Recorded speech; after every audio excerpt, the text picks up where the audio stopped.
Welcome everyone to today's webinar. We will be starting in just one moment.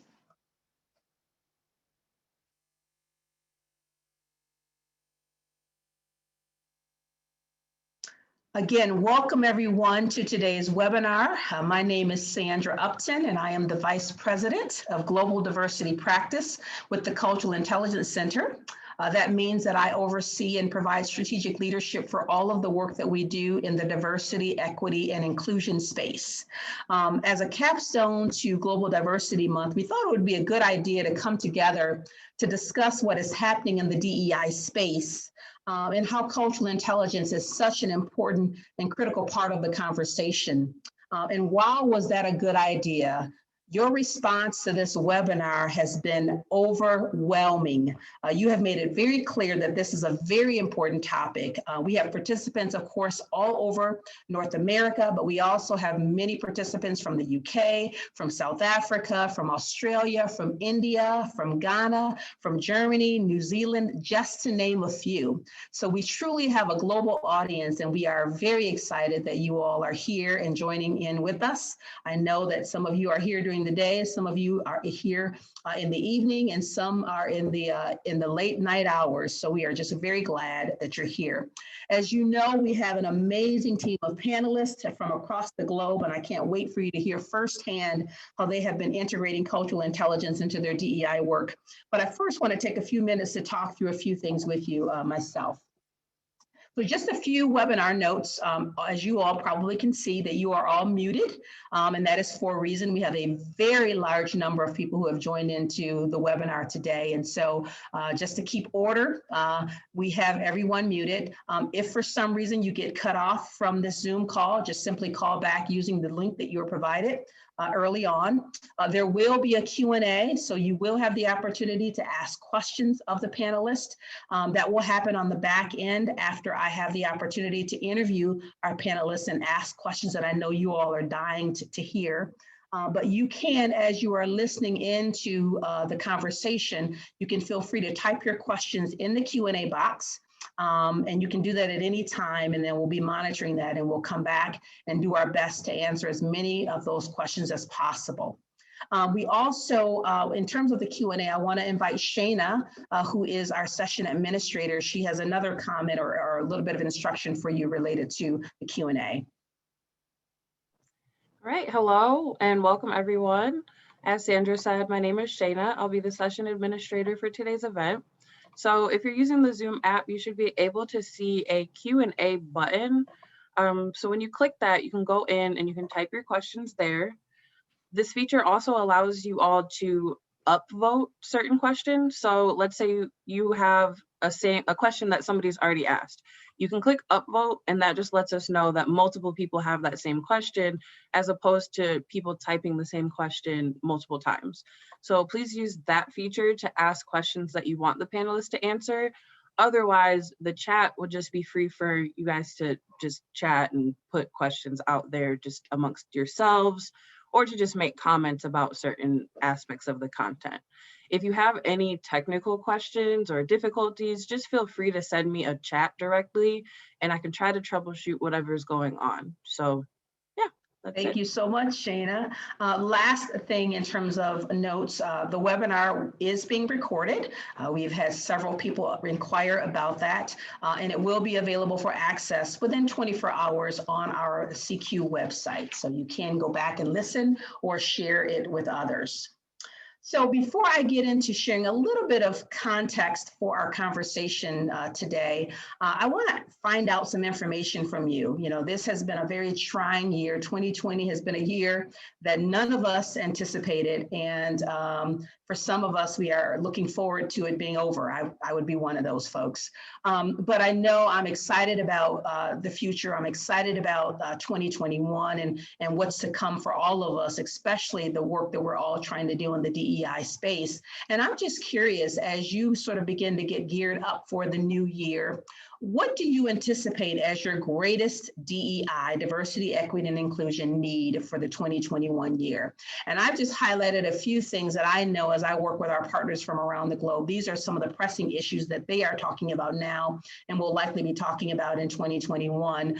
But I'm curious to know what you imagine to be some of your greatest needs. And you can see, again, I've got about 4 or 5 options here, and you might feel like you want to click the all of the above button, and you can do that. But I also want, if you don't see here listed what you would say is going to be a need, then feel free to type that in the chat box and we can check that out there. But Shana's going to quickly launch the poll, and I would love to see you do a quick vote here just to see what some of your issues are. So take a few seconds to answer this question.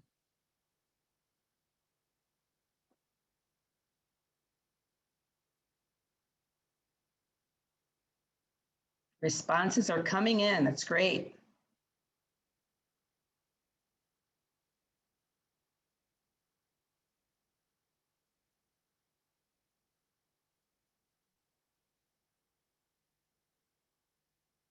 I'm going to give you another 30 seconds.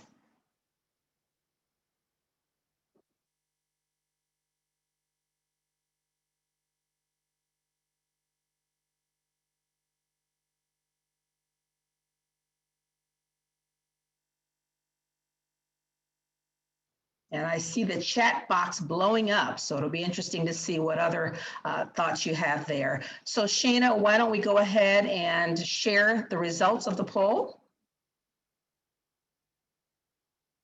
And you all should be able to see the screen here, but a third of you said all of the above. That does not surprise me, but it's interesting that at least 20% of you said that focusing on developing the cultural competence or cultural intelligence of your employees or students. I know we have a lot of education folks that are part of the webinar today.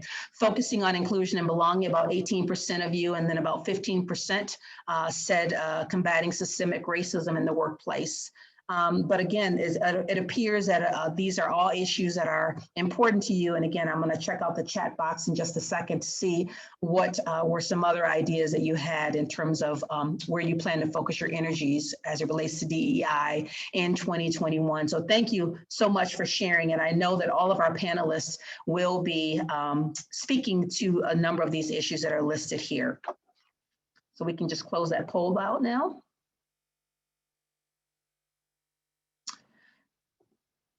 Okay, and I'm going to go to the next slide.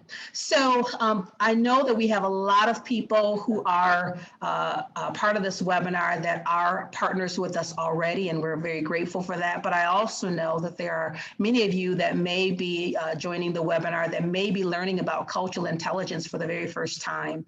And if that's the case, I thought I would give you just a quick overview of what we mean by cultural intelligence, and then I'll talk very briefly about the connection between cultural intelligence and diversity, equity, and inclusion, because some people don't quite understand that. They say, well, how does cultural intelligence, how does that have anything to do with DEI? And I want you to understand that as part of this webinar experience. So you can see on the screen here, the definition of cultural intelligence. It is the capability to function and relate effectively in culturally diverse situations.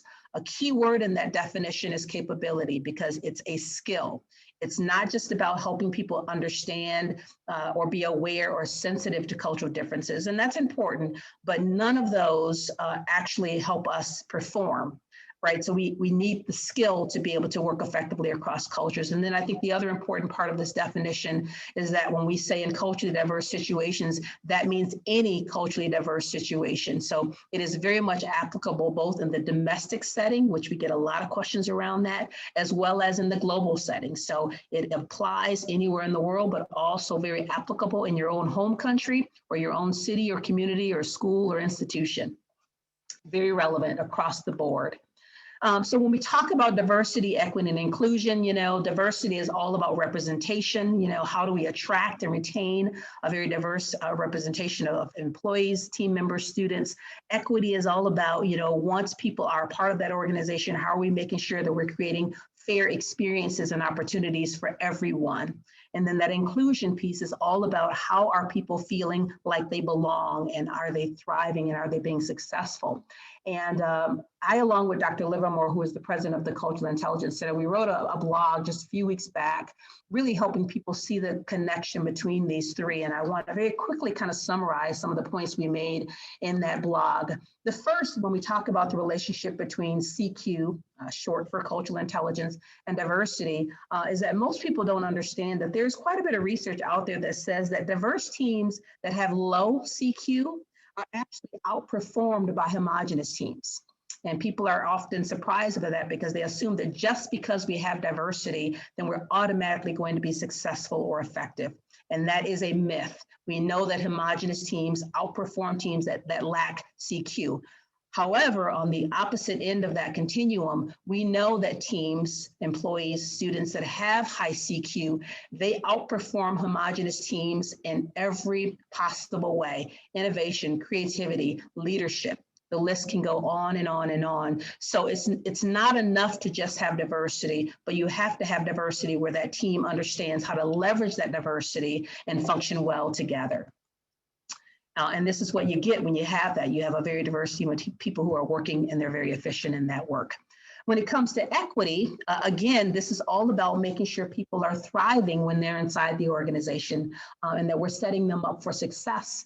But when we lack cultural intelligence, when we don't have the skills to understand the different diversities that people are bringing into the organization and the different needs that they have and their desire to feel a sense of belonging, if we don't understand and can't navigate through that, which requires cultural intelligence, we will have a very difficult time putting the pieces together in terms of leading teams and working on teams. And so CQ is a critical component to inclusion because our tendency is to want to work with people who are like us, who look like us. And so we need leadership. We need people who can help us think through how to understand the differences, where to allow people to engage in ways that, again, make them feel a sense of belonging, but also add meaning and productivity to the work environment.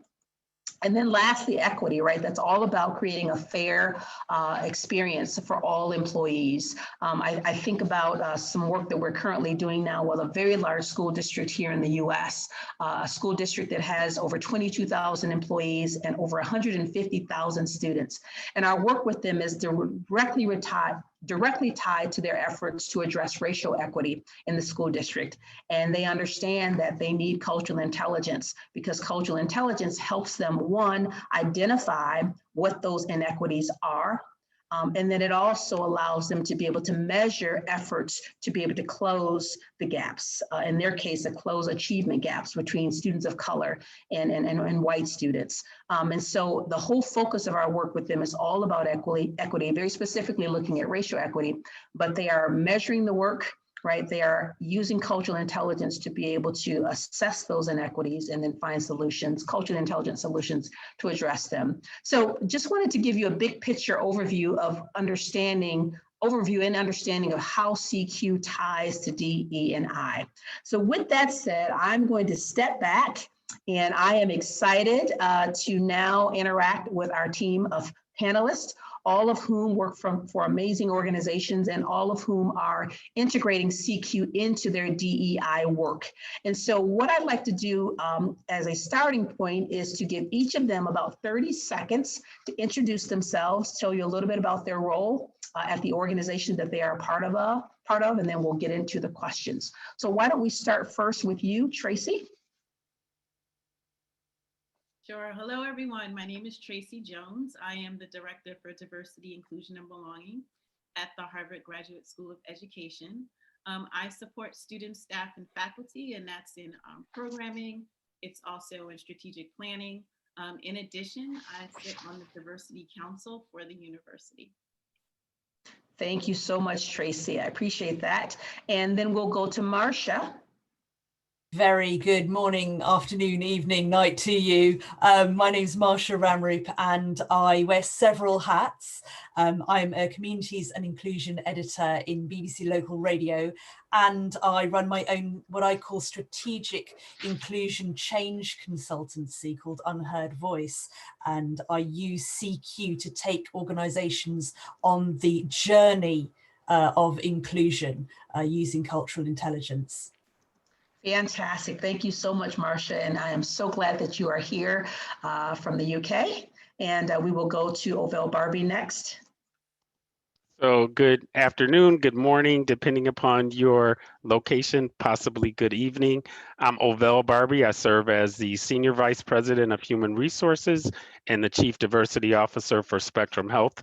We are based in the state of Michigan in the United States.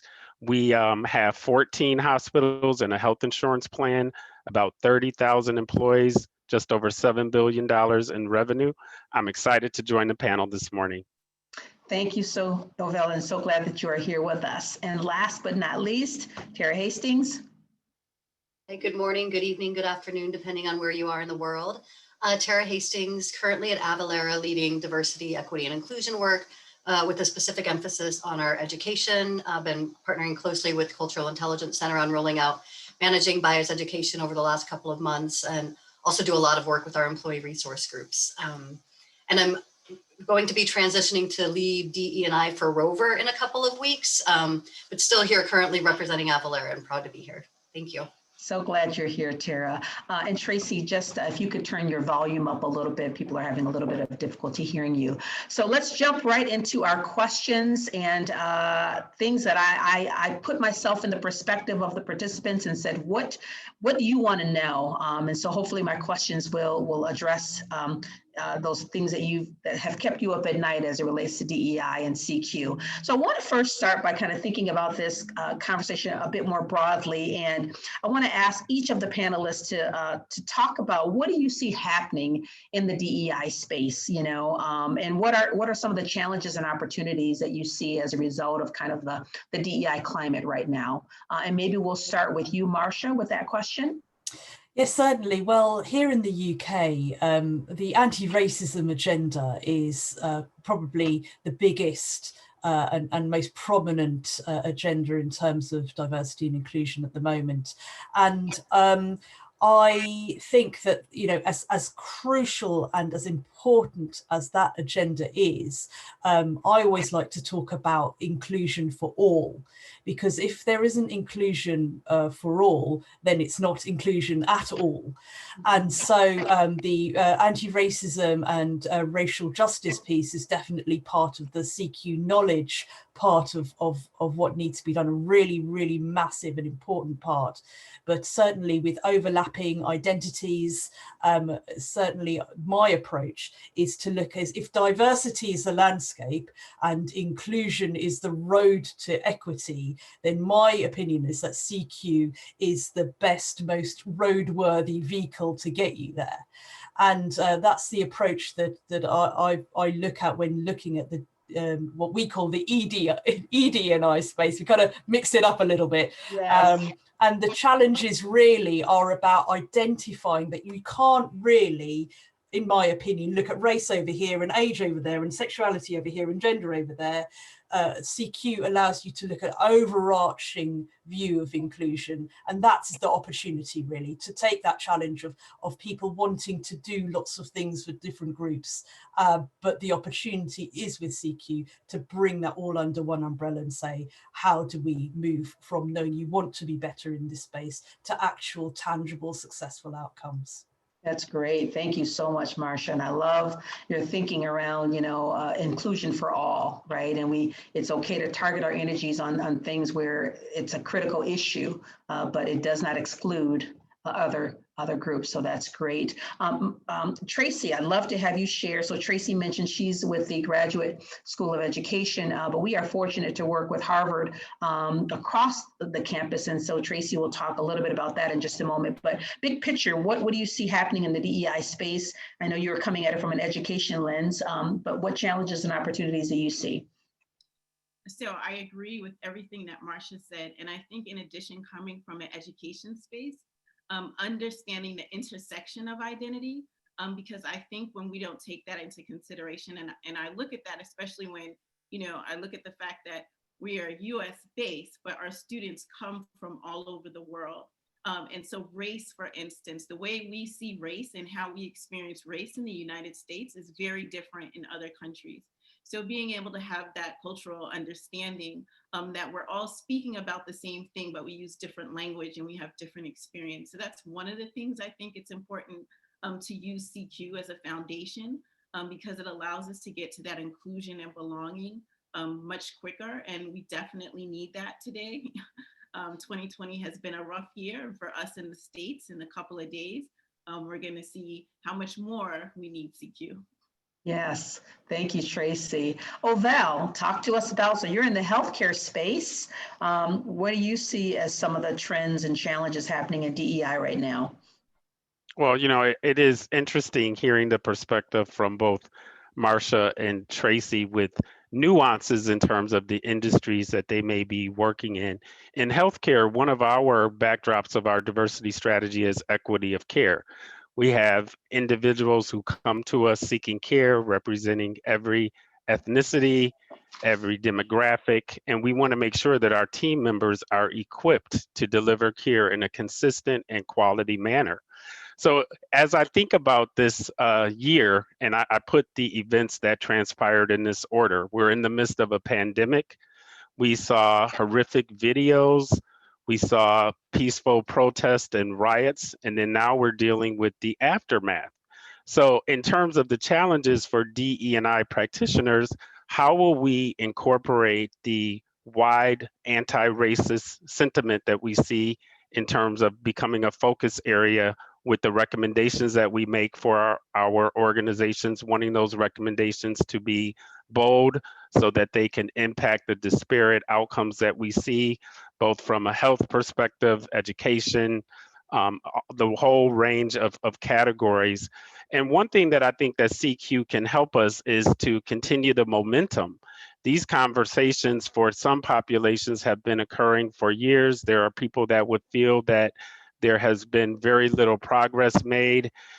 For individuals who now are more aware of the challenges and struggles that individuals have, how do we help them become ambassadors or allies in the space?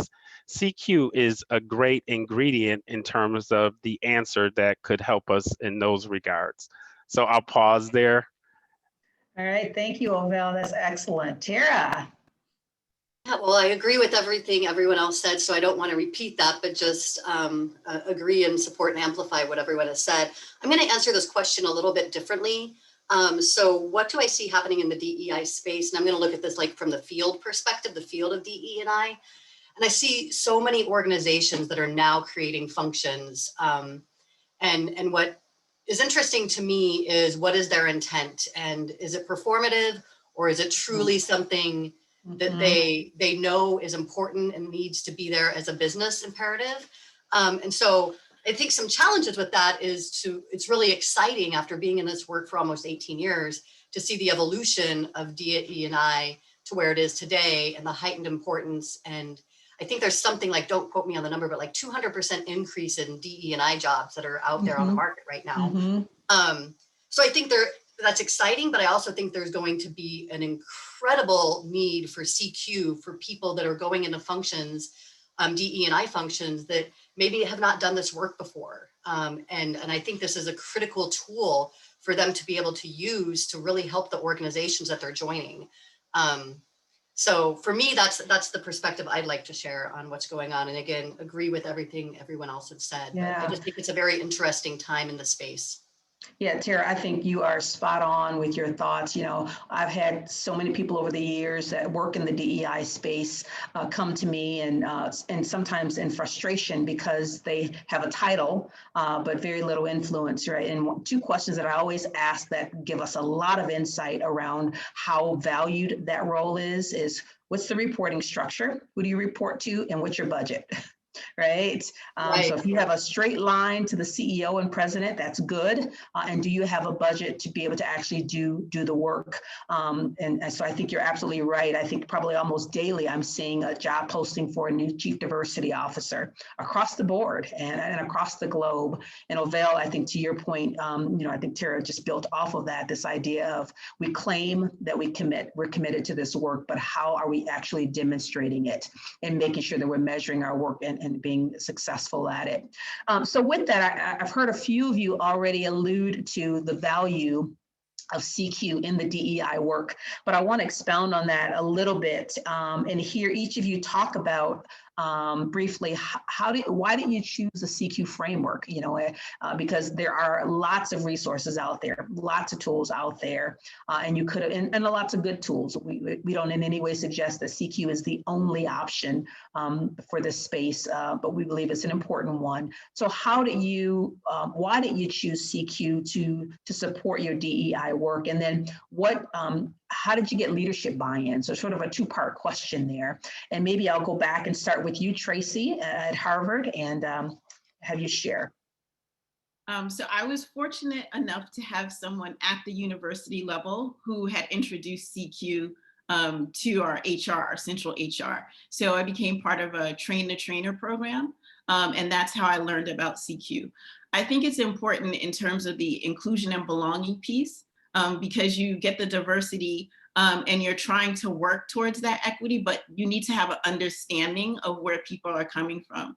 And one of the things that was important to me is that I see that people look at people in a monolith, right? Like all Black people, all Asian people, all Latinx people, and there's so much to those identities. And there's a different culture. Sometimes there's different language, geographic location. And so if we don't bring that into the space, it's hard for us to get to that inclusion and belonging piece. So embedding that in the framework was something that was important for me. And I'll just use one example. I used it for a J-term, a January term class last academic year. And the class had a mixed audience of students from all over the world. And in order for us to talk about how do we do this inclusion and belonging piece in education, we had to address cultural intelligence. Because you're a teacher, you're in a classroom, and you have people coming from all over. And what works for one does not work for all.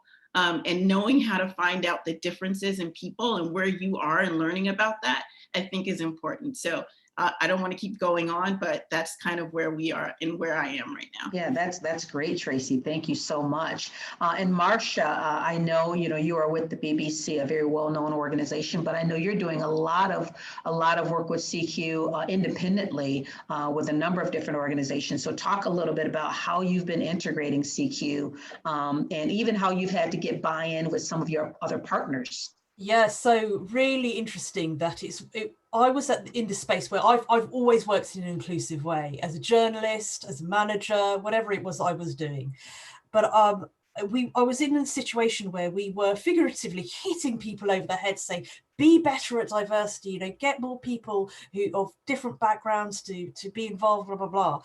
And I was looking for an answer, and that's when I came across Dave's book. And I thought, this is it. This is the framework to get people from knowing they want to be better. They understand why. So let's assume you've done the hearts and minds work, why diversity and inclusion is absolutely the thing to be doing, and assume that you know what those outcomes should look like. CQ is the framework of behaviors to move you step by step, knowing how to get from one to the other. And that is what I've been trying to do, is embed that how to get it done by looking at drive, which is your motivation, knowledge, what do you know, what you're thinking about, strategy, you have to plan, you have to check what you know, and then the broad repertoire of behaviors to actually implement that. But beyond that, because that's just the behaviors, you need to have that buy-in like you talk about. And this is where I have overlaid CQ with a change model. And the 4 cornerstones of change that I use are looking at role modeling. You need your leadership and your colleagues to behave in the way and see the new behaviors being practiced. You need to have fostering of understanding conviction, so people understand why they're being asked to make the change. You've got to develop skills and talents so people understand, they've got the behavior training and they've got the opportunity to behave in a new way. But the final cornerstone is formal mechanisms, supportive formal mechanisms, the policies, the recruitment systems, the adaptive technology, whatever it is that you need to be able to facilitate the new inclusive behavior. That's what's there as well. So using that is a really clear process to describe, but it's a very granular piece of work. That means it's a journey that people have to go on. But what I do is I take that description to the top leadership and I say, because organizational culture is determined by the leaders of those organizations, I say, if you want an inclusive culture, we have to start with CQ, and it starts with individual behaviors there. That's great. And Marsha, and I love it. And I want us to dig into to something you said a bit more in just a moment when we talk about other ways that you're actually integrating CQ into your DEI work. But you raise an incredibly important point in terms of we have to look at this work at both the individual and systems level, right? So it's about improving the cultural intelligence of the individuals at the organization and the institution. But we have to look at systems and create culturally intelligent strategies to dismantle systems that are creating these inequities, right? So I want to hear you talk a bit more about that as a group, but you raised that point, Marsha, and it made me think of it.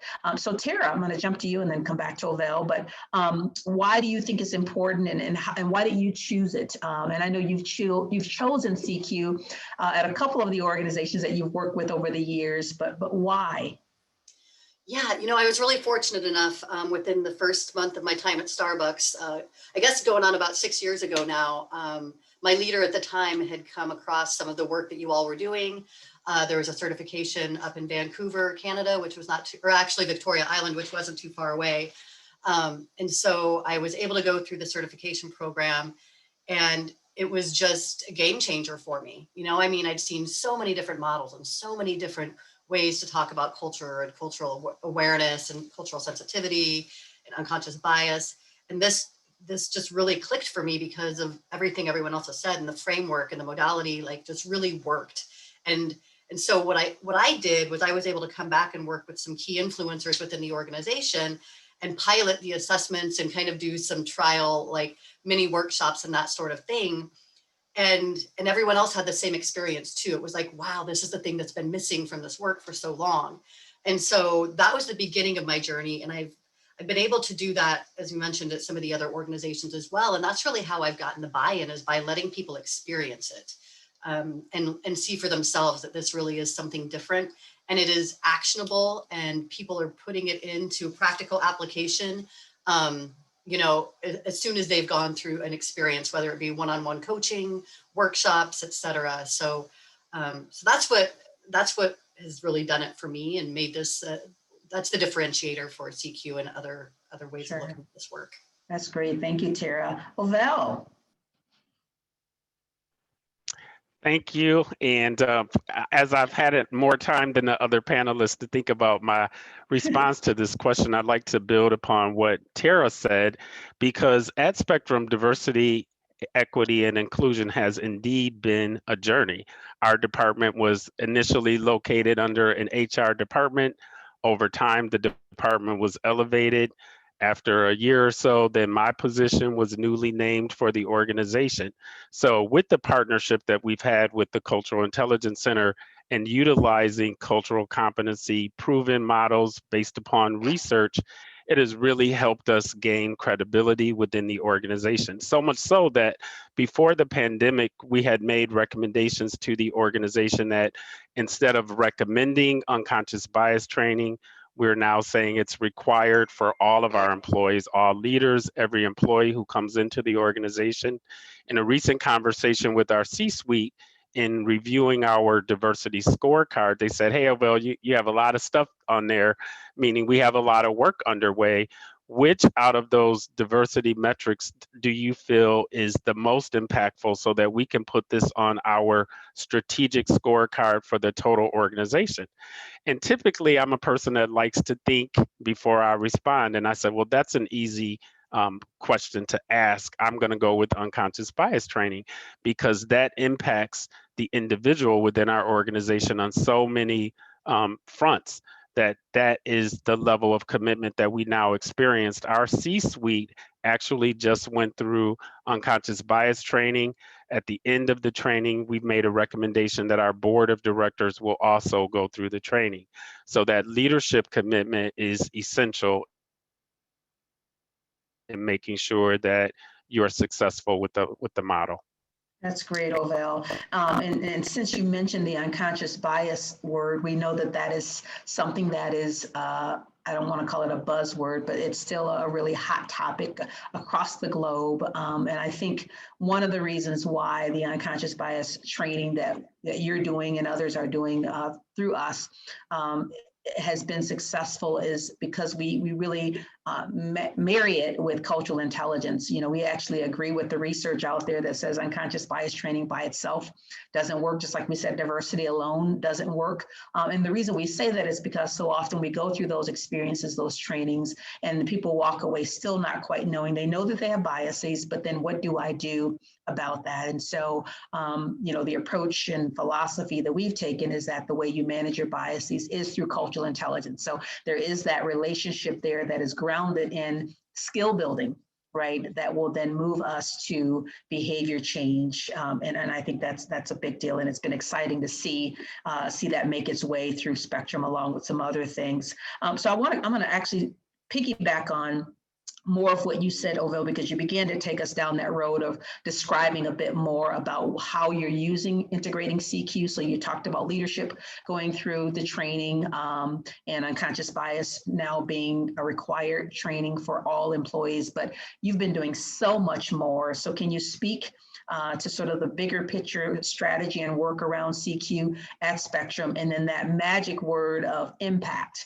Right. We just a couple of weeks ago, you were able to join us, but we had a big event that we do every year called the CQ Collective, where we do it in partnership with Harvard, where we bring together some of our top partners across the globe in education, in the corporate space, and military. And we have a theme each year. This year was all about how are we measuring impact, because we all can be busy doing the work. And if we're not careful, if we're not being intentional about measuring our progress, then it feels like it's sort of for naught. And so we're very intentional about thinking about how are we measuring our progress. So OVELL, if you could talk maybe a little bit more about other ways that you're integrating CQ at Spectrum and how you're measuring that work, I think our participants would find that quite interesting. Oh, thank you, Sandra. Thought-provoking question. I would have a lot of answers to that. And I think what I'd like to describe are some more recent examples. So in response to the videos that I referenced earlier, we had a day of understanding, which brought together our team members and allowed us to hear from the voices of our African-American employees. And we said that that particular day wasn't going to solve all of society's issues. We recognized that we would use that day as a catalyst for more action. We used the tagline, "This is a movement, not a moment in time." And it really led us to having more courageous conversations. And the backdrop of that is one of our key pillars of our diversity framework or strategy is building cultural competency, much broader than unconscious bias, really zeroing in on the capabilities of our team members. So in terms of specific actions that we have taken as an organization, we established a Health Equity Council. We utilize data to help us zero in on specific actions that we're taking. Like a lot of organizations, we announced a financial contribution to the community. As an organization within our area, we are the largest employer. We recognize the importance of our presence and our inner workings within the community, so much so that another pillar of my diversity strategy is community engagement. And so we will be looking at social determinants, which we talk about in healthcare, education, housing, food, to help us really zero in on the specific actions that we will take. That's great, OVELL. Excellent. Thank you so much. I'm going to jump up to you, MARSHA, and have you elaborate. You started a little bit of this in your last comments as well, but can you provide maybe one or two other very specific examples of how you've integrated CQ into DEI work and how you've been measuring that work? So essentially, you start by asking senior leadership to take the 360 assessment, so we can identify where the gaps are So one of the great things about the assessment is it shows you not only like personal behaviours and where people are pinpointed around their drive, knowledge, strategy and action, but it also shows you about their values. And quite often with homogenous teams in senior leadership, there are some great value gaps as well. And if we're looking at culture as what's acceptable and familiar to me may not be acceptable and familiar to you, it's just a different perspective, that the CQ knowledge piece and look at the values allows them to look at the gaps that exist with their own knowledge, but also as a team. And once we look at how the team is set up, we run a cultural intelligence, leading cultural intelligence workshop. We get to discuss the issues that come out of that as a team. And we look at action planning, some specific things around how they want to move forward. I also do some coaching sessions with them individually, and we can start to identify, where are the areas that they need to really look at to begin to foster understanding and put in those change models things as well. There we go, you're back. Oh, Great. sorry. We heard everything except for I think the last two words. So I think you're good. We lost you for just a second. That's excellent, and I love how you reference the assessment, obviously, because that is a great way to measure the work and to look at it. And the 360 certainly allows for feedback from others who and allows them to give some thoughts around how they perceive your cultural intelligence. Excellent. Thank you, Tracy. How exactly, I know you gave an example earlier about how you've built CQ into a course. Any other examples of how you've integrated it and how you've been thinking about measuring the work? Well, I could say that the way I was introduced, like I said, was through Central HR. And so I'm excited to say that there is a Diversity, Inclusion, and Belonging Academy that Harvard will have for all staff, and CQ will be embedded in that. And so I think that's important because we will all have a foundation of CQ. Because each of the schools operate independently. So if staff all have the same foundation, then we're able to then measure to see if it's effective. So this is just starting. I was just yesterday in the trainer program for this new diversity program that's going to roll out. So I'll have to let you know later on, but we'll be measuring it across schools after staff take the training and then bring it into the individual school. Yeah, and I think that's about 20,000 employees that will reach. So that's very exciting. Yes, that's great. Tara, how have you been integrating it? I know I just spent some time with your leaders a couple of weeks ago and some training. Yeah. So our entire senior leadership team, which is approximately 300 people, we're committed to going through managing bias with cultural intelligence. So working with Sandra and Lila from Cultural Intelligence Center, facilitated, 10 workshops over the period of maybe 2.5 months, between 3.5 and 4 hours long. And it's been really powerful. The qualitative feedback that we've received, as well as the quantitative feedback through the surveys that you've sent out, have really spoken to what I mentioned earlier about this, the way that you approach, managing bias and cultural intelligence really is different than anyone else. Our CEO has an all company meeting once a month called an AvaChat, and unbeknownst to myself or my leader, he spoke about his experience in the managing bias session and said that, as a lot of leaders do, well, I've been to these before. I was kind of like hesitant. I didn't really know what to expect. And he just said that it was a game changer for him.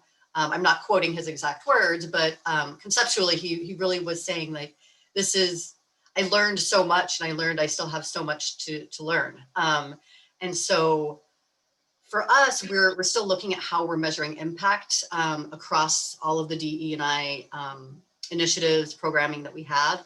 So I'd have to answer that question for you at a future time as well, and learn how it's being measured. But I can tell you just from, like I said, through the surveys and comments and emails, the impact that this is having is very different than anything that they've experienced before, and really changing behaviors. I have one of our leaders, all of them have also created accountability partners from the breakout sessions that they had during the sessions. And it's really exciting to be supporting those leaders through their journey of bringing this to their teams. And so I think that's a really important pivotal part, is keeping the conversation going and actually having them use the action plans that are a part of the session to really drive this work forward. That's great, Tara. Thank you so much. And I want to follow up with all of the panelists, and then we're going to, after this question and one more question, we're going to look at all of the questions that have been coming through, and there are many of them. But you know, we know that CQ is obviously an important part of this conversation and an important part of the solution. But we know it's not perfect. As OVELL started us out by saying, you know, it's a journey for all of us, and there are challenges with all of the work that we're doing, especially in this space. What have been some of the challenges that you've encountered, and specific to CQ? You know, what have been some areas where you've had either difficulty moving it forward, or you felt like, okay, we need something else to supplement this? But where have you had the challenges? Because I don't want us to, you know, paint this picture that everything is perfect and, you know, once you implement CQ, magic happens and all of our problems are solved. We understand that that is not realistic. So I'd love for you to share with me and with the audience, you know, what have been some of the challenges that you've faced as you've worked to integrate CQ into your DEI work. And maybe I'll come back to you, Tara, and start with you and have you share. Oh gosh, okay, so I was still trying to think about that. I mean, and I don't want to, you know, to your point, say that it's like the magic and everything like is perfect and we have equity for all after this. But as far as actual challenges and moving it forward, or just any challenges, with the exception of like time commitment and those sorts of things, that's really been the only barrier. I mean, the content and all of that, whether it be CQ workshops, the CQ assessments, or the managing bias workshops, the only real challenge has been timing. And I think we experienced that this, you know, last couple of months, where we originally started with 4 hours and ended up having to cut it back to 3.5 hours. Yeah. And then, you know, people that were saying it was too much time were coming back and saying we wanted more time. And so I think striking that balance is really, really difficult. So for me, that's been the only challenge I would say that I've experienced. And that's a big one, that time is an issue, especially when you're talking about leadership, for sure. Tracy, any thoughts that you have about challenges that you've encountered as you've worked to integrate CQ? And so being in an institution of higher education, the challenge is the fact that it's a gift and the curse, right? This is research-based. So you immediately come with the challenge of, so now I want to look at the research, and then you have people who want to go back and forth. And so taking the time to go through that process, but you know, I really appreciate that it's research-based, because that's the way in which you're able to introduce it and move forward and continue with it. The other part is the CQ drive. So if there's not this curiosity and this motivation, it's hard to move through the next steps. So I find that's where, you know, I hit the roadblocks, and then we have to sit in that space until we can move on to the next one. But you know, we got interrupted last year with COVID because I had just done that one class as a test. And so having to respond to COVID and now restarting all over again as a university, I think is important because it helps me with bandwidth.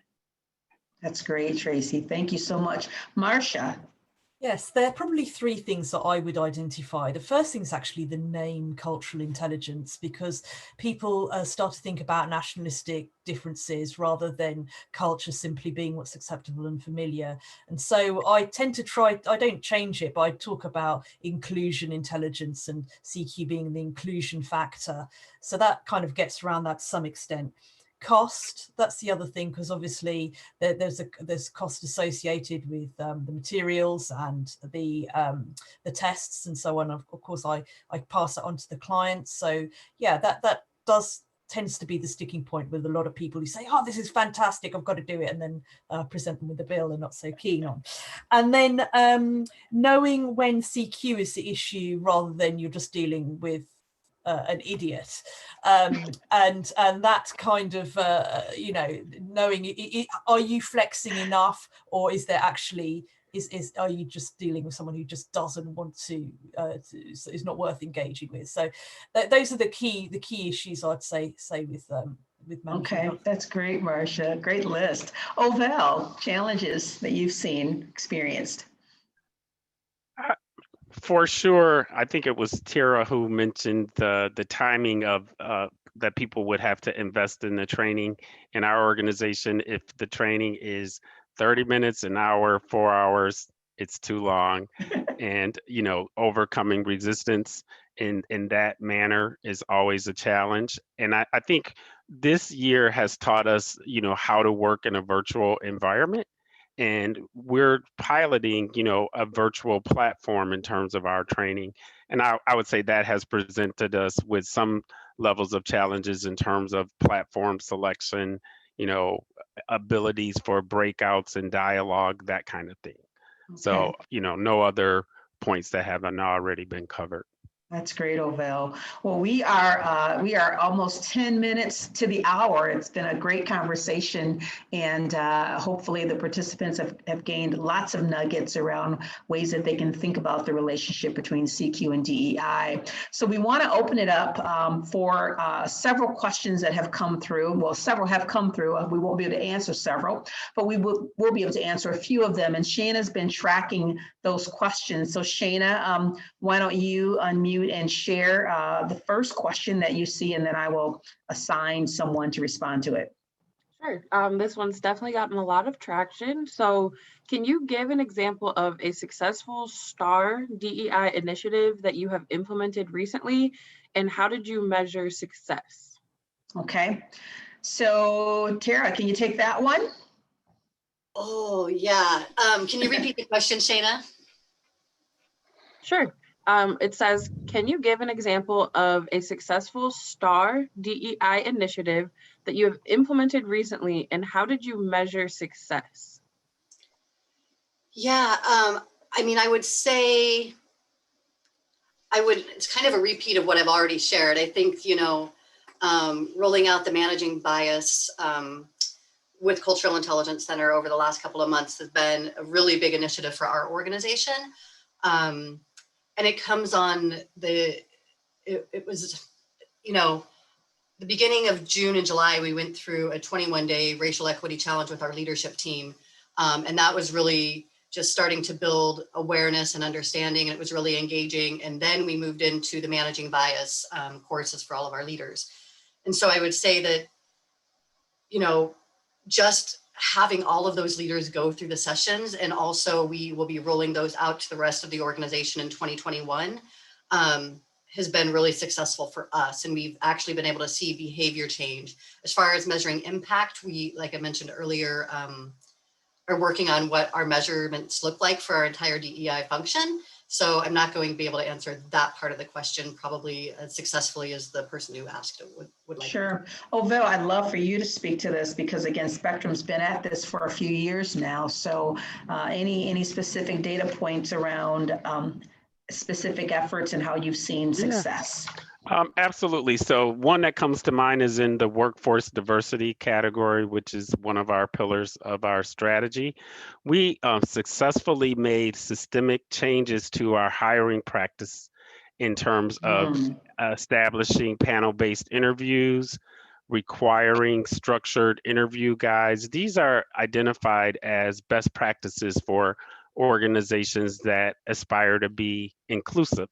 And so we have seen the data start to shift for some of our areas that were not reflective of the communities in which we have a presence in, by us changing the process in terms of hiring and being able to see that we have started to move the needle. So I think that that's the best example that comes to mind. That's a great example, OVELL. And part of what we do in the unconscious bias training is there's a whole conversation around, how do we manage bias at the systems level, right? And very specifically looking at that hiring process. And I know you've implemented a number of those practices as well. That's great. Shayna, give us another question. Okay. How does CQ assess and allow organizations to identify inequities? Okay, MARSHA, is that something you would want to respond to? Okay. So it's essentially, when we do the testing with the leadership, it's through that we can see well, if you've got a leadership team and you're looking at the values and you can see where the gaps are, so that's one way you can just automatically point to and say, well, look, this is happening here. But also you do an audit of a company, and you can find out by doing that audit, well, who have you got where, what kind of pay levels are they at, where the groupings, who's not in the room, who's not at the table. And so it's a combination of doing the assessment and a sort of data audit of diversity and inclusion, and trying to get an inclusion narrative from people who work in an organization, that you can identify gaps and inequities. That's great, Marsha. And Tracy, I see you nodding quite a bit. Is there anything you want to add to that? And by the way, for the audience, when Tracy references DIB, it's diversity, inclusion, and belonging. So every organization sort of has their own acronym, and equity is a part of that as well, for sure. But every organization has their own acronyms. But anything you want to add to what Marsha said in response to that question, Tracy? Yeah, I wanted to build off of that, because we're going to be looking at it on this. And I'll just say at the ed school, at the staff level, in terms of the reports that you get, right? So now you can build it into that 360 assessment. So you started out here, and then we set goals, and then we'll see where you're at the end. So if we look at the individual level, and then the department level, and then the school level, there's actually some really rich data that you'll be able to get from that, and that'll help us to think about strategy moving forward. That's great. Thank you. One more question, Shayna, one more burning question that seems to be a trend. Okay, there's a couple more, but this one has the third highest vote, so we'll just go with that. Says, how would you approach a situation when you already have diversity in place and it continues to increase, but no inclusion? What would be the first steps in addressing this? That's a really good question. So Vel, I can see your mind turning, right? So, and that's why understanding the three different definitions, that's why that's so important, right? Diversity is the representation, but you can have representation and be stuck there, right? And not have any meaningful progress or behavior change. You look beautiful. You look like this amazing mosaic, but then nothing happens, or people get there and they're miserable and then they leave. So, Ovell, what are your thoughts about how do we transition from the D to the I, and how can CQ help with that? I would say, so I typically require more time to think about my answer, but as I was thinking about my response, I would be on the page of requiring, or at least establishing, some forums for ongoing dialogue and still utilizing data. It could be that within your organizations you use engagement surveys and be savvy enough to zero in by populations, different responses, etc. Because our task is not only hiring, but retention, and making sure that we're hearing from the voices of our employees, concerns that they have, etc. That's great, Ovell. So I'm going to open it up and see, we've got limited time, but Marsha, Tracy, or Tara, either one of you want to follow up? Tracy, I know you're doing a ton. Like I said, I've been stalking you for the last year. You've just been doing some really amazing work, especially around the inclusion piece, I think, and you've been involved with things outside of Harvard as well. But would you like to take a stab at how do you move from the D to the I? Well, I think a lot of times in this work, we think you do one event, one workshop, and that's it. And not to be like overselling CQ, but I think it's really important to embed that into the work, because you can bring people to the table, but if you don't understand their motivation, you're not sure where they're coming from. And us as a collective, right, in a room, if we're not learning about one another, like how do we get to the next steps? So I think it's a really important part of doing that work. Like you have to identify who's in the room and then work with those people. Because if we don't do that, I can be included, but I don't feel as if I belong. So you have to hear me, know me, and also appreciate and have a curiosity to want to understand the difference in me. Yeah, that's great, Tracy. Thank you. Marsha, 30 seconds. Any additional thoughts? Only that the difference between diversity and inclusion is the difference between, like, CQ is difference between tokenistic gestures and meaningful action. And I think that if you've got a situation where you've got diversity but no inclusion, that diversity won't last very long. Yeah. So CQ it, what I'd say. That's great. Thank you all so very much for being a part of today's panel discussion. I hope that our participants learned a lot. I know we had a lot more questions. We expected that, and we are going to be capturing those, and perhaps at a later date, we'll do a part 2 and address some of the other questions. But thank you so much for joining us. Just want to mention to you, in terms of other resources, that we have many resources that we make available to our partners as well as potential partners. But one of the exciting programs that we've just recently launched, and the next cohort will likely start at the beginning of next year, is what we call our CQ Leadership Academy. And this is a cohort model of leaders in an organization who really want to get in front of the conversation and understand how to create culturally intelligent, how to become culturally intelligent leaders, and how to create culturally intelligent organizations. So I would encourage you, if you're interested in that, check out our website. You can see that listed right here on the screen. I want to again thank everyone for being a part of this conversation, and I want to kind of leave you with this quote.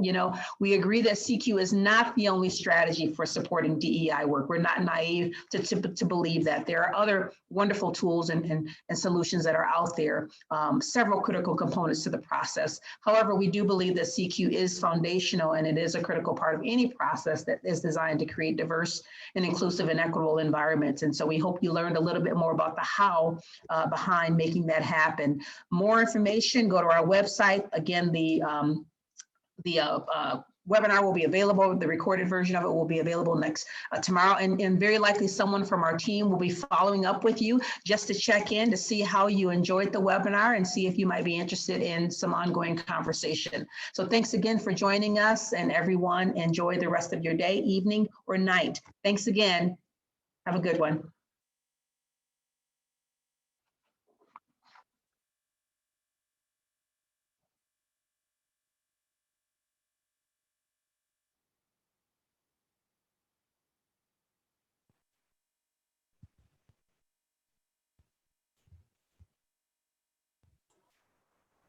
Are we off air? Has the recording stopped?